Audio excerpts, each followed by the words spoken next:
Best moral stories. అనగనగా రామపురం అనే ఒక ప్రశాంతమైన గ్రామం ఉండేది. ఆ గ్రామంలో రంగనాథం అనే వ్యక్తి ఉండేవాడు. ఆయన భార్య సావిత్రి. వారికి పిల్లల్లేరు, కాని వారు చాలా అన్యోన్యంగా ఉండేవారు.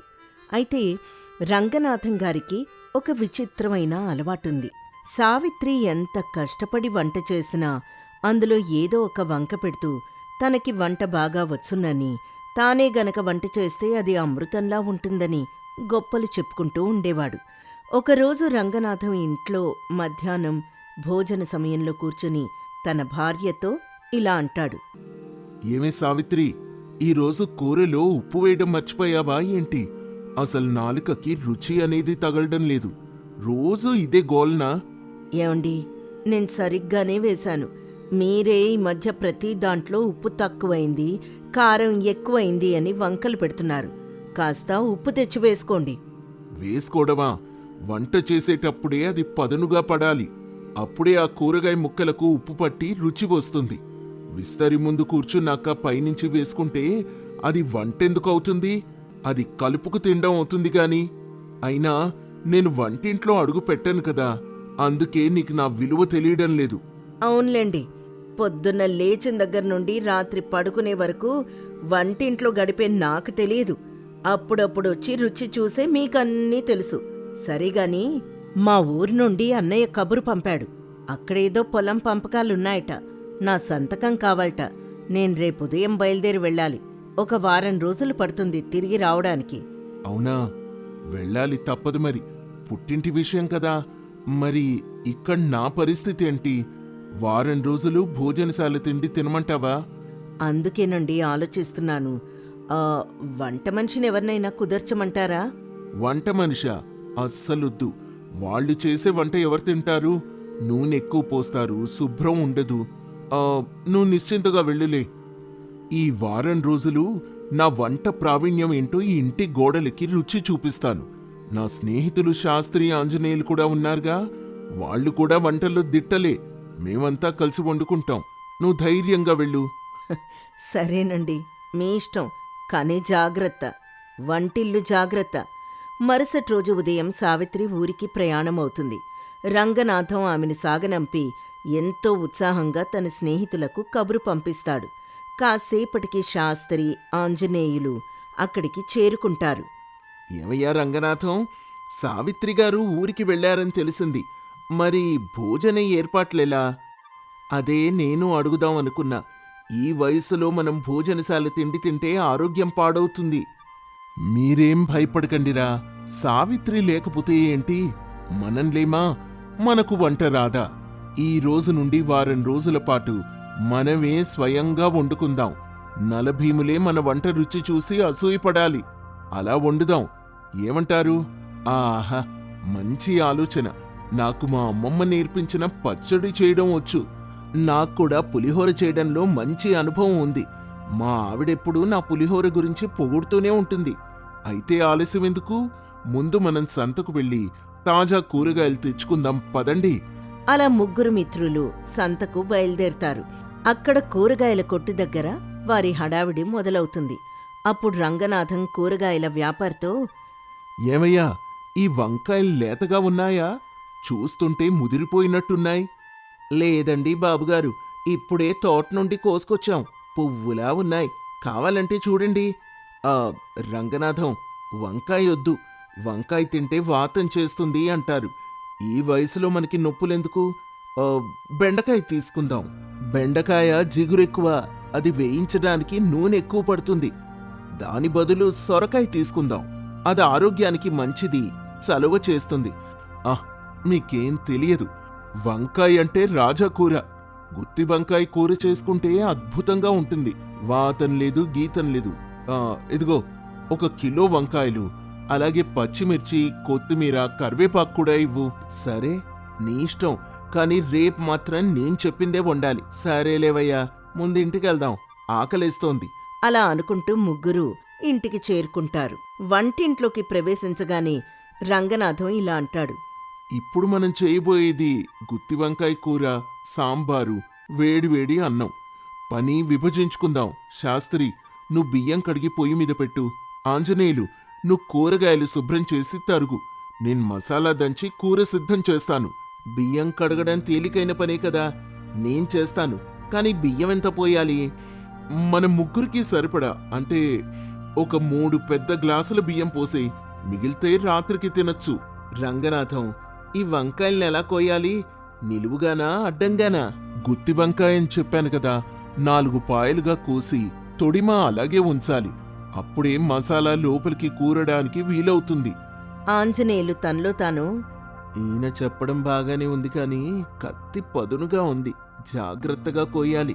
ఆ సమయంలో శాస్త్రి బియ్యం కడిగి పెద్ద పాత్రలో పోసి నీళ్లెంత పోయాలో తెలియక తికమక పడతాడు. శాస్త్రి రంగనాథంతో ఇలా అంటాడు.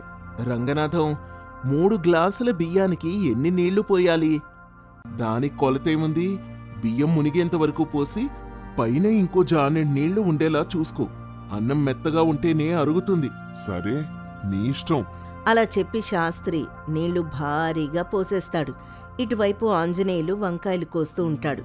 రంగనాథం మసాలా కోసం వంటిల్లంతా వెతుకుతూ ఉంటాడు. ఏమయ్యా, ఈ ఇంట్లో ధనియాలెక్కడున్నాయో కనిపించటం లేదు. సావిత్రి ఎక్కడ పెట్టిందో ఏంటో. అన్నీ డబ్బాల్లో ఉన్నాయి, కానీ పైన పేర్లు లేవు. ఇదిగో ఆంజనేయులు, ఇది చూడు. ఇవి ఆవాలా లేక రాగులా? ఇవి ఆవాల్లాగే ఉన్నాయి, కాని కాస్త ఎర్రగా ఉన్నాయి. బహుశా మంచి రకమేమో. వేసి సరే, మసాలా దంచేద్దాం. ఇంతలో పొయ్యి మీద ఉన్న అన్నం పొంగిపోవడం మొదలవుతుంది. అమ్మో రంగనాథం, అన్నం పొంగిపోతోంది. ఇప్పుడు ఏం చెయ్యాలి? మంట తగ్గించు. మంటెలా తగ్గించాలి? ఇందులో కట్టెలు ఎక్కువగా పెట్టేశానే. పర్వాలేదులే, గంజి వంపేస్తే సరిపోతుంది. ముందా కూర సంగతి చూద్దాం. వంకాయలు కోయడం అయిపోయిందా? అయిపోయింది. ఇదిగో సిద్ధంగా ఉన్నాయి. ఇప్పుడు అసలైన ఘట్టం. పొయ్యి మీద బాండ్లీ పెట్టి నూనె పోసి నూనె కాగాక తాలింపు గింజలు వేయి. నూనె ఎంత పోయాలి? గుత్తి వంకాయ కదా, నూనె తేలుతూ ఉండాలి. ఒక 1/4 కిలో పోసేయ్. 1/4 కిలోనా? సరే. ఆంజనేయులు నూనె పోస్తాడు. నూనె కాగిన తర్వాత తాలింపు వేస్తారు. అది చిటపట్లాడుతూ వంటిల్లంతా పొగతో నిండిపోతుంది. శాస్త్రి దగ్గుతూ, ఏవయ్యా, కిటికీలు తెరవండి, పొగతో చచ్చిపోతున్నావు. తాలింపు ఘాటది, మంచి రుచికి సంకేతం. ఇప్పుడు వంకాయలు వేసేయి అంటూ వంకాయలు వేసి మసాలా వేసి వేయిస్తూ ఉంటారు. ఇంతలో ఉప్పు వేసే విషయంలో గందరగోళం మొదలవుతుంది. శాస్త్రి, నువ్వు ఖాళీగా ఉన్నావు కదా, ఆ కూరలో సరిపడా ఉప్పు వేసేయి. నేను సాంబార్కి చింతపండు నానబెడతాను. సరే సరే. అలా అని శాస్త్రి గుప్పెడు ఉప్పు తీసి కూరలో వేస్తాడు. కాసేపటి తర్వాత ఆంజనేయులొస్తాడు. ఆంజనేయులు కూరను చూస్తూ, అరే, కూర ఉడుకుతోంది గాని ఉప్పు వేసినట్లేరు. రంగనాథం మర్చిపోయి ఉంటాడు, నేను వేసేస్తాను. ఆంజనేయులు మరో గుప్పెడుప్పు వేస్తాడు. ఆంజనేయులు బయటికి వెళ్ళాక రంగనాథం వంటింట్లోకొస్తాడు. ఆహా, వాసన బాగానే ఉంది. కాని వీళ్ళు ఉప్పేశారో లేదో శాస్త్రికి చెప్తే మర్చిపోతాడు. ఆంజనేయులకి అసలీ మతిమరుపు. నేనే వేయడం మంచిది. రంగనాథం మరో గుప్పెడుప్పు అందులో వేస్తాడు. అలా కూరలో 3 సార్లు ఉప్పు పడుతుంది. సాంబార్లో కూడా ఇదే తంతు జరుగుతుంది. కారం బదులు పొరపాట్న ఎర్ర రంగులో ఉన్న ఇంకేదో పొడి వేస్తారు. అన్నం మెత్తగా జావలా అవుతుంది. ఎట్టకేలకి మధ్యాహ్నం 2 గంటలకి వంట పూర్తవుతుంది. ముగ్గురు ఆకలితో నకనకలాడుతూ విస్తర్లు వేసుకొని కూర్చుంటారు. రండ్రా, మనం కష్టపడి వండుకున్న వంటకం సిద్ధమైంది. ఈ ఘుమఘుమలు చూస్తుంటేనే నోరు ఊరిపోతోంది. వడ్డించుకుందాం రండి. అన్నం కాస్త మెత్తగా అయినట్టుంది రంగనాథం. పర్వాలేదు, వృద్ధాప్యంలో మెత్తటి అన్నమే మంచిది. కలుపుకోవడానికి బావుంటుంది. ఇప్పుడు కూర వడ్డించుకో. ముగ్గురు కూర వడ్డించుకుంటారు. ఎంతో ఆశగా మొదటి ముద్ద నోట్లో పెట్టుకుంటారు. రంగనాథన్ నోట్లో పెట్టుకోగానే, అబ్బో, ఏంటిది? అమ్మో, ఛీ, ఉప్పెక్కువైపోయింది. సముద్రం నీళ్లు తాగినట్టుంది. ఇదేం కూరయ్యా, నోట్లో పెట్టుకోలేకపోతున్నావు. అసలు ఉప్పెవరు వేశారు? నేను శాస్త్రి నిన్నే వేయమన్నాను కదా. నేను వేశాను కదా. నువ్వేశావా? నువ్వేయలేదేమో అని నేను కూడా వేశాను. ఓరి దేవుడా, మీరు వేయలేదని నేను కూడా వేశాను. అంటే ముగ్గురం ఉప్పు వేశామా? అందుకే ఇది ఉప్పుగా తయారైంది. సరే సరే, కూర వదిలేయండి, సాంబార్తో తిందాం. సాంబార్ వడ్డించండి. అలా అనుకుంటూ సాంబారు వడ్డించుకొని తింటారు. మళ్ళీ నోట్లో పెట్టుకోగానే అదే పరిస్థితి. చిచ్చి, సాంబార్లో చింతపండు ఎక్కువైంది. పైగా ఇందులో ఏదో విచిత్రమైన పొడి రుచి తగులుతోంది. అది సాంబార్ పొడి అయి ఉంటుంది. కాదురా, ఆ డబ్బా మీద కుంకుమ అని రాసుంది. ఇందాక చూశాను. మీరు కారం అనుకుని కుంకుమ వేసినట్టున్నారు. ఏంటి, కుంకుమ వేశామా? అయ్యో రామ, ఎంత పని జరిగింది! అంటే ఇప్పుడు మనం కుంకుమ సాంబారు, ఉప్పు వంకాయ, జావ అన్నం తినాలా? నా వల్ల కాదు బాబోయ్, ఆకలి దంచేస్తోంది. రంగనాథం కూడా నిరాశగా, నాకు ఆకలేస్తోందిరా, కాని మనం చేసిన కూరలు వికటించాయి. ఇంట్లో ఉన్న పెరుగు వేసుకొని తినేద్దాం. పెరుగుందో లేదో చూడండి ముందు. సావిత్రి వెళ్తూ వెళ్తూ పాలు తోడు పెట్టడం మర్చిపోయింది. పాలు అలానే ఉన్నాయి. అంటే పెరుగు కూడా లేదన్నమాట. ఇప్పుడు ఏం చేద్దాం? చేసేదేముంది, మన ఊరి చివరనున్న భోజనశాల నుండి భోజనం తెచ్చుకొని తిందాం. ఇందాకెవరో భోజనశాల తిండి ఆరోగ్యానికి మంచిది కాదు అన్నారు. ప్రాణం పోయేటప్పుడు ఆరోగ్యం గురించి ఆలోచించకూడదు శాస్త్రి, ముందు బతకాలి కదా. అలా వాళ్ళు భోజనశాల నుంచి భోజనం తెచ్చుకొని తిని పడుకుంటారు. ఆ రోజు అలా గడుస్తుంది. సాయంత్రం అవుతుంది. మధ్యాహ్నం ఏదో జరిగింది. పోనీ రాత్రికి ఉప్మా చేసుకుందామా? ఉప్మా చేయడం చాలా తేలిక, నేను చేస్తాను. వద్దురా బాబు, మళ్ళీ ఉప్పెవరేస్తారో తెలియక గందరగోళం వద్దు. ఈ రాత్రికి పళ్ళు పాలు తాగి పడుకుందాం. అది మంచి పని. రేపు ఉదయం మళ్ళీ ప్రయత్నిద్దాం. ఈసారి ఒక ప్రణాళికతో వండుదాం. అలా ఉండగా రెండవ రోజు ఉదయం ముగ్గురు మళ్ళీ వంటింట్లో సమావేశమవుతారు. చూడండి, నిన్నట్లా కాకుండా ఈరోజు ఒక్కరే వంట చేయాలి. మిగతా ఇద్దరూ సహాయం చేయాలి. ఈరోజు నేను వంట చేస్తాను, మీరు నాకు కావలసినవి అందించండి. సరే సరే, నువ్వే చెయ్యి, మేము చూస్తాం. ఈరోజు బంగాళదుంప వేపుడు రసం పెడతాను. బంగాళదుంపలు కోసివ్వండి. శాస్త్రి, ఆంజనేయులు బంగాళదుంపలు కోస్తారు. రంగనాథం పొయ్యి వెలిగించి బాండ్లి పెడతాడు. నూనె పోసి ముక్కలు వేస్తాడు. వేపుడు అంటే ముక్కలు ఎర్రగా వేగాలి, అప్పుడే కరకరలాడతాయి. రంగనాథం, మంట మరీ ఎక్కువగా ఉంది చూడు, మాడిపోతాయేమో. ఏమీ కాదు, పెద్ద మంట మీద వేయిస్తేనే రుచి. నువ్వు ఊరుకో. కాసేపటికి వంటిల్లంతా మాడిన వాసనొస్తుంది. రంగనాథం, వాసనొస్తోంది చూడు, మాడిపోతున్నట్టున్నాయి. అయ్యయ్యో, అడుగంటుకుంది. శుభం, ఈరోజు బొగ్గుల కూరన్నమాట. రంగనాథం తల పట్టుకుని, ఛ, ఒక్క క్షణం ఏమరపాటుగా ఉంటే ఇలా అయిందేంటి? పోనీ రసం సంగతి చూద్దాం.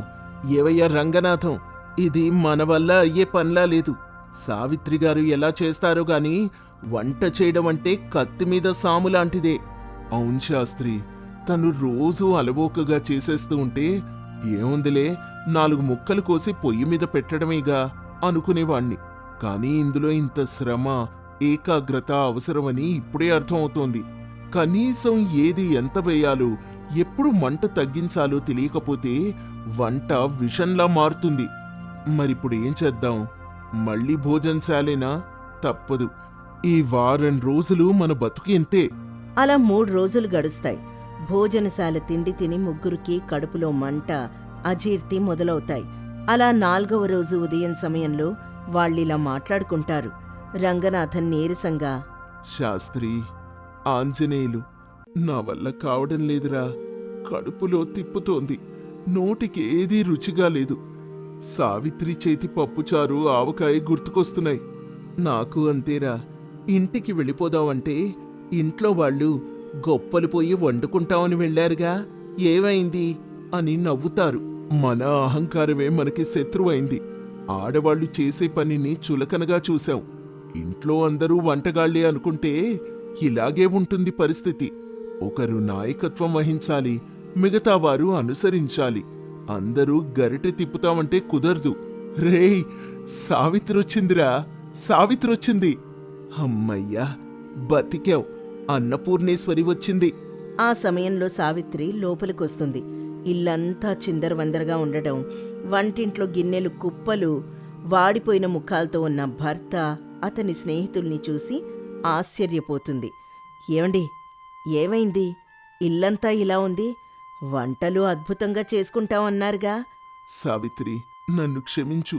వంట చేయడం ఎంత కష్టమో, ఇల్లు చక్కదిద్దడం ఎంత పెద్ద పనో నాకీ 4 రోజుల్లోనే తెలిసొచ్చింది. ఏదో అహంకారంతో గొప్పలు చెప్పాను. అవునమ్మా సావిత్రి, మీ చేతి వంట విలువ మాకు తెలిసొచ్చింది. మీరే మాకు దిక్కు. మాకు బాగా ఆకలిగా ఉందమ్మా. ఏదైనా మీ చేత్తో వండి పెట్టండి. సావిత్రి చిరునవ్వుతో, అయ్యో, ఇంత చిన్నదానికి ఇంత బాధపడాలా? అనుభవపూర్వకంగా తెలుసుకున్నారు. అది చాలు. మీరు వెళ్ళి కాళ్ళు చేతులు కడుక్కోండి. నేను అరగంటలో వేడివేడి అన్నం, ముద్దపప్పు, ఆవకాయ, మా ఆయనకిష్టమైన గుత్తి వంకాయ కూర చేసి పెడతాను. ఆ, వద్దు సావిత్రి, గుత్తి వంకాయ వద్దు. ఆ పేరు వింటేనే భయమేస్తోంది. కేవలం పప్పుచారు చాలు. సరే సరే, మీరు కూర్చోండి. ముగ్గురు మిత్రులు ఆత్రంగా భోజనానికి కూర్చుంటారు. సావిత్రి వడ్డించిన అన్నం, పప్పు వారికి అమృతంలా అనిపిస్తుంది. సావిత్రి, నిజంగా నీ చేతిలో ఏదో మాయుంది. ఇవే దినుసులు, ఇవే కూరగాయలు మేం వాడాం. కానీ మా వంట విషంలా ఉంది. నీ వంట అమృతంలా ఉంది. వంటలో కేవలం దినుసులు వేస్తే సరిపోదండి. ప్రేమ, ఓర్పు, శ్రద్ధ కలపాలి. అప్పుడే అది రుచిగా ఉంటుంది. నిజం చెప్పావు తల్లి. ఇక జన్మలో నేను మా ఆవిడ వంటని విమర్శించను. నేను కూడా ఇంటికి వెళ్ళాక మా ఆవిడకి సాయం చేస్తాను. ఈ రోజుతో నా అహంకారం కూడా వదిలిపోయింది. ఇంట్లో అందరూ వంటగాళ్లే అనుకుంటే కడుపు నిండదు, కడుపు మండుతుందని నాకు అర్థమైపోయింది. ఇంటి బాధ్యత, వంట బాధ్యత ఎంత గొప్పవో నేను తెలుసుకున్నాను. సంతోషం. ఇప్పటికైనా తెలిసొచ్చింది కదా. ఈ కథ వల్ల మనకు తెలిసే నీతి ఏంటంటే, ఏ పనైనా మనకి తేలిగ్గా అనిపించవచ్చు, కానీ ఆ పనిచేసే వారి శ్రమని, నైపుణ్యాన్ని మనం గౌరవించాలి. అహంకారంతో అన్నీ మనకే వచ్చు అనుకుంటే నవ్వుల పాలవుతాం. అందుకే అందరూ నాయకులే అయితే పని జరగదు, గందరగోళమే మిగులుతుంది. అనగనగా రంగాపురం అనే ఊర్లో సీతాపతి అని ఒక వ్యాపారి ఉండేవాడు. అతను బహు పిసినిగొట్టు. తాతల్నాటి ఆస్తుంది కాని ₹1 ఖర్చు పెట్టాలన్నా ప్రాణం పోయినంత పనవుతుంది. ఒకరోజు సీతాపతి తన స్నేహితుడు రామారావుతో ఊరి చెరువు గట్టున నడుస్తున్నాడు. ఏమయ్యా సీతాపతి, పట్నంలో చూసావా భోజనశాలలు ఎంత బాగా నడుస్తున్నాయో? మనం కూడా ఈ ఊర్లో ఒక మంచి భోజనశాల పెడితే బాగా లాభాలొస్తాయి కదా. భోజనశాల పెట్టడమా అంటే స్థలం కొనాలి, లేదా అద్దెకి తీసుకోవాలి.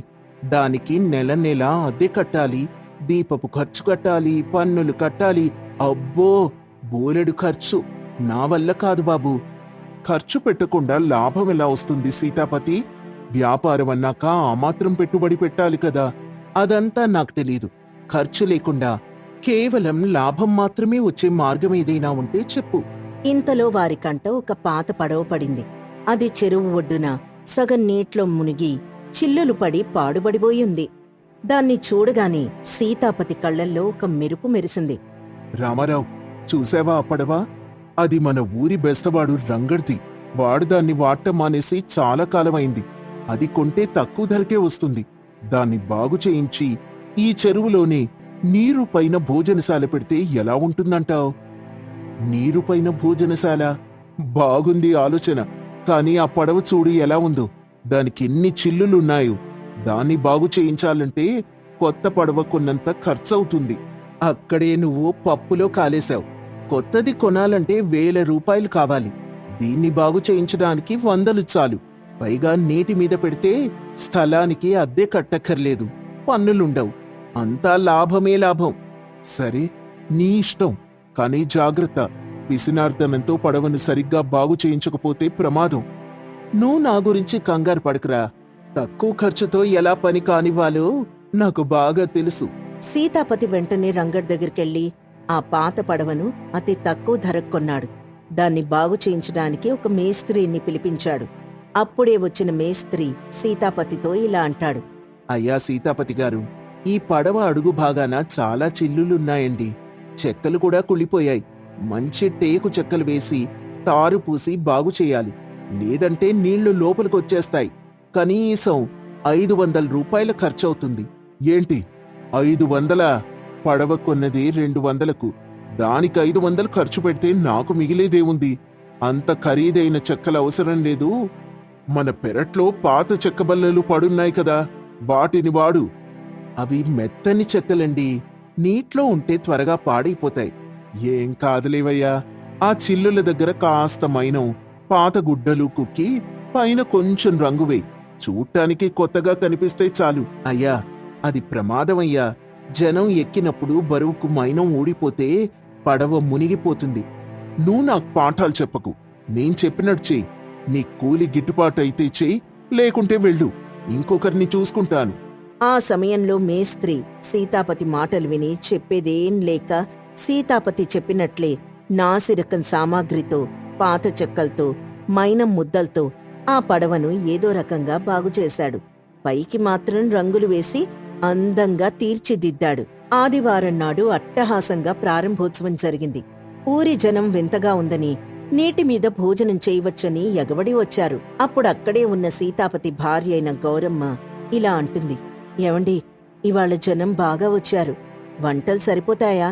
ఇంకొంచెం సరుకులు తెమ్మంటారా? అవసరం లేదే, ఉన్నవాటితోనే సద్దు. పప్పులో ఇంకాస్త నీళ్లు కలుపు, సాంబార్లో ఇంకొంచెం చింతపండు పులుసు పోసి పెంచు. అన్నం వండేటప్పుడు కాస్త నూకలు కలపమను. ఎవ్వరికీ తెలియదు. తక్కువ ఖర్చుతో ఎక్కువ లాభం రావాలి. ఛీ, తినే తిండి దగ్గర కూడా ఈ కక్కుర్తేంటండి? జనం డబ్బులు పెట్టి తింటారు కదా, వాళ్ళ కడుపు నిండా పెట్టకపోతే పాపం తగులుతుంది. పాపం లేదు, పుణ్యం లేదు. వ్యాపారం అంటేనే లాభం. నువ్వెళ్ళి వంట పని చూసుకో. మధ్యాహ్నం అయ్యేసరికి పడవ నిండా జనం ఉన్నారు. సీతాపతి గల్లాపెట్టె దగ్గర కూర్చొని డబ్బులు లెక్కబెట్టుకుంటున్నాడు. అతని మొహంలో ఆనందం తాండవిస్తోంది. తనలో తాను సీతాపతి ఇలా అనుకున్నాడు, ఆహా, ఈ రోజు పంట పండింది. ఒక్క రోజులోనే పెట్టుబడి సగం వచ్చేసింది. ఇలాగే జరిగితే నెల రోజుల్లో నేను లక్షాధికారిని అయిపోతాను. ఆ రామారావు గాడు అనవసరంగా భయపెట్టాడు. తక్కువ ఖర్చుతో ఎంత అద్భుతంగా ఉందో చూడు. సరిగ్గా అప్పుడే పడవ అడుగు భాగంలో ఒక చిన్న చిల్లు పడింది. మైనం ఊడిపోయింది. నీరు నెమ్మదిగా లోపలికి రావడం మొదలైంది. అప్పుడక్కడ వంటగదిలో ఉండే పనివాడు సీతాపతితో ఇలా అంటాడు, అయ్యా అయ్యా సీతాపతి గారు, వంటింట్లో కింద నుంచి నీళ్లొస్తున్నాయి చూడండి. ఏవైందిరా? ఏదో గిన్నె నీళ్లు ఒలుకుంటాయిలే, తుడుచుకోపో. కాదయ్యా, గిన్నె నీళ్లు కాదు, ధారగా వస్తున్నాయి. పడవకు చిల్లు పడినట్టుంది. సీతాపతి ఉలిక్కిపడి, ఏంటి, చిల్లు పడిందా? సీతాపతి పరుగున వెళ్లి చూస్తాడు. అమ్మో, నిజమే, నీళ్లొస్తున్నాయి. రేయ్, ఎవరైనా ఆ చిల్లుకేదైనా గుడ్డ అడ్డంగా పెట్టండ్రా. గుడ్డలు పెట్టినా ఆగడం లేదు బాబు. నీళ్లు వేగంగా వస్తున్నాయి. జనం బరువు ఎక్కువైంది కదా, అందుకే పాత చెక్కలు విచ్చుకుంటున్నాయి. అమ్మో, ఇప్పుడు ఏం చేయాలి? జనం భయపడితే పడవ ఒకవైపు ఒరిగిపోతుంది. ఆ సమయంలో పడవలో నీళ్లు పెరిగిపోతున్నాయి. జనం కాళ్ల కిందకి నీళ్లొచ్చాయి. అప్పుడక్కడున్న అతిథులు ఇలా అంటారు, ఏంటండి సీతాపతి గారు, కాళ్ల కింద తడి తగులుతోంది? పడవలో నీళ్లున్నాయా? అయ్యో, పడవ మునిగిపోతోంది, కాపాడండి. అరవకండి అరవకండి, ఏం కాలేదు. రే పనోడా, ఆ బుక్కెన్ తీసుకుని నీళ్లు బయటకు తోడు. నా ఒక్కడి వల్ల కాదయ్యా, నీళ్లెక్కువగా వస్తున్నాయి. ఇంకా 4 మనుషులు కావాలి తోడ్టానికి. బయట గట్టు మీద కొంతమంది కూలీలున్నారు, వాళ్లను పిలవమంటారా? కూలీలా? వాళ్లకు డబ్బులెవరిస్తారు? ఒక్కొక్కడు 10 రూపాయలు అడుగుతాడు. 4 అంటే 40 రూపాయలు. అమ్మో, అంత ఖర్చు నేను భరించలేను. నువ్వే తోడు. అయ్యా, ప్రాణాలు పోయేటట్టున్నాయి. ఈ సమయంలో డబ్బులు చూసుకుంటారా? డబ్బులు ఊరికే రావురా. నువ్వు తోడుతున్నావుగా, సరిపోతుందిలే. అప్పుడు గౌరమ్మ సీతాపతితో ఇలా అంటుంది, ఏవండి, పిచ్చి పనులాపండి. పడవ మునిగిపోతే అందరూ చచ్చిపోతారు. ఆ కూలీల్ని పిలవండి. నోర్మై, 40 రూపాయలంటే మాట్లా? ఈ పూటొచ్చిన లాభం అంతా వాళ్ళకే పోతుంది. సీతాపతి పిసినార్తనం వల్ల కూలీల్ని పిలవలేదు. పనివాడొక్కడే తోడ్లేకపోయాడు. నీళ్ళింకా పెరిగిపోయాయి. ఒరే సీతాపతి, మమ్మల్ని చంపేస్తావా? డబ్బులు తీసుకున్నది చాలక ప్రాణాలు తీస్తావా? అందరూ గట్టిగా పట్టుకోండి, పడవ మునిగిపోతోంది. ఏమయ్యా సీతాపతి, నీ డబ్బు పిచ్చి మండిపోను. కనీసం ఇప్పుడైనా కూలీల్ని పిలు. వాళ్ళెక్కువ అడుగుతున్నారు బాబు. 5 రూపాయలకొస్తానంటే పిలుస్తాను. జనం సీతాపతిని తిట్టుకుంటూ నీళ్లలోకి దూకారు. పడవ పూర్తిగా మునిగిపోవడం ఖాయమైంది. సీతాపతి గల్లాపెట్టెను గట్టిగా పట్టు కూర్చున్నాడు. నా డబ్బు నా పెట్టె ఇది తడిసిపోతే నోట్లు పాడైపోతాయి. ప్రాణం కన్నా డబ్బెక్కువ. రండి, దూకుదాం. నేను రానే.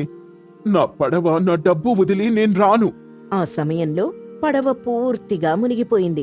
అందరూ ఎలాగోలా ఈదుకుంటూ గట్టుకు చేరారు. సీతాపతి మాత్రం పెట్టెతో సహా నీట్లో మునిగిపోయాడు. అతనికి ఈత రాదు. నీళ్లు మింగుతూ కొట్టుకుంటున్నాడు. కాపాడండి, కాపాడండి, చచ్చిపోతున్నాను. గట్టుమీద ఉన్న జనం, కూలీలు చూస్తున్నారు. ఆ గట్టుమీద ఉన్న కూలీలు ఇలా అంటారు. మమ్మల్ని పిలిస్తే డబ్బులు ఖర్చవుతాయని పిలవలేదు కదా, ఇప్పుడు మేమెందుకు కాపాడాలి? అవును, 10 రూపాయలు ఇవ్వడానికి వెనకాడాడు. ఇప్పుడు ప్రాణం పోతుంటే డబ్బులిస్తాడా? సీతాపతి మునుగుతూ, ఇస్తాను, ఇస్తాను, 100 రూపాయలు ఇస్తాను. నన్ను కాపాడండి. 100 రూపాయలా? మా ప్రాణాలకు తెగించి దూకాలి. 100 సరిపోదు, 1000 ఇస్తే దూకుతాం. 1000? అమ్మో, 500 తీసుకోండి బాబు. 1000 అంటే చాలా ఎక్కువ. అప్పుడక్కడున్న జనం ఆశ్చర్యంతో, చూసారా, చావు బతుకుల్లో ఉండి కూడా బేరాలాడుతున్నాడు. వీడి పిసినార్తనం తగలయ్యా. గౌరమ్మ ఏడుస్తూ, అయ్యయ్యో బాబులారా, నా తాళిబొట్టు మీకిస్తాను. నా భర్తని కాపాడండి. ఆయన పిచ్చివాడు, పిసినారువాడు, కాని నాకు భర్త కదా. గౌరమ్మ ఏడుపు చూడలేక ఒక 2 యువకులు నీటిలోకి దూకి సీతాపతిని, అతని పెట్టెని ఒడ్డుకు లాక్కొచ్చారు. నా పెట్టెక్కడా? అయ్యయ్యో, నోట్లన్నీ తడిసిపోయాయి. ఎంత నష్టం, ఎంత నష్టం. జనం చుట్టూ చేరారు. అప్పుడక్కడున్న అతిథి ఇలా అంటాడు. నీ ఖర్చు గోలేమో కాని మా బట్టలు, మా సామాన్లు అన్నీ పాడయ్యాయి. మాకు నష్టపరిహారం ఇస్తావా, లేక రక్షక భటులకు ఫిర్యాదు చేయమంటావా? నష్టపరిహారమా? నా పడవే మునిగిపోయింది. నాకే దిక్కులేదు. మీకేమివ్వను? అక్కడికి రక్షక భటాధికారి వస్తూ ఇలా అంటాడు. ఏంటి గొడవ? పడవ మునిగిపోయిందా? అనుమతి లేకుండా నాసిరకం పడవ నడిపినందుకు నిన్ను బంధిస్తున్నాను సీతాపతి.